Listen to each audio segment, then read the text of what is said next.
Bismillahirrahmanirrahim. Today we are talking about second voyage of Gulliver's travels.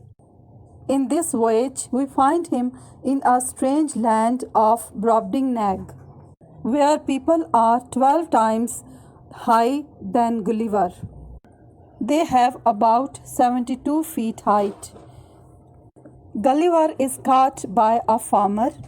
The farmer's family treats him kindly and keeps him as a pet. This voyage is full of comic and amused events.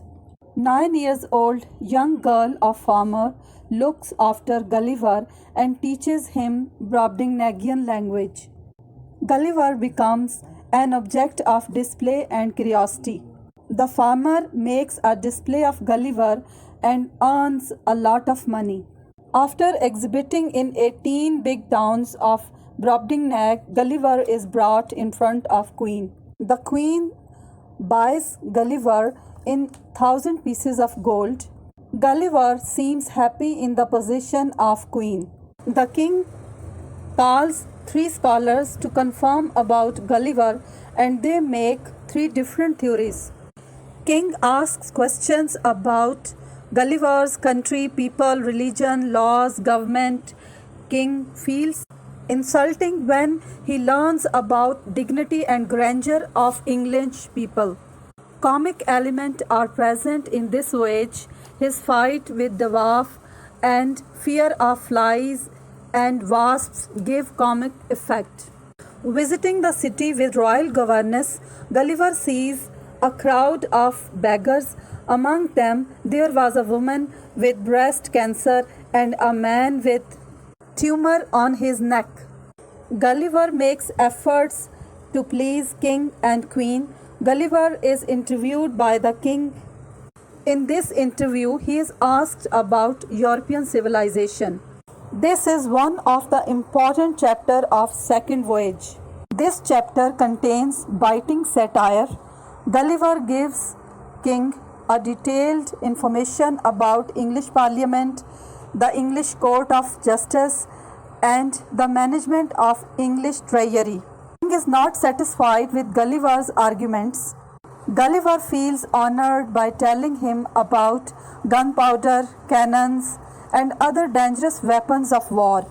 He further tells King about political, religious conflicts and long-lasting court trials. The king mocks at the human race and says, "I cannot but conclude the bulk of your natives to be the most pernicious race of little odious vermin that nature ever crawled upon the surface of earth." The king's view is that the history and civilization of Gulliver's country seems to him to be only a series of conspiracies, rebellions, massacres, revolutions, banishments. All these are the results of hypocrisy, rage, cruelty, madness, hatred, envy, lust, malice, and ambition.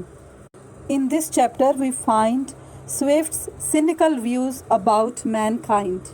In this voyage, Jonathan Swift satirizes on European civilization, war weapons, and conflicts of religious, political, and social parties. In this chapter, we also find the satire on coarseness and ugliness of human body, open pores of skin, pimples, and scars. The scholar of the court makes different theories about the height of Gulliver. This incident is a satire on the great scholar of his time. The description of beggars in metropolis city, we find a satire on Jonathan Swift on city of Dublin. When the king calls Europeans the most pernicious race, it means the most destructive race. It shows the bitterness of Swift's views about mankind. One day after 3 years of his stay, Gulliver visits seaside with king and queen. An eagle catches the ring of the box and flies away, but luckily he is dropped in the sea near a ship. He is rescued and comes home on a horse. He is surprised to see smallness of things in England.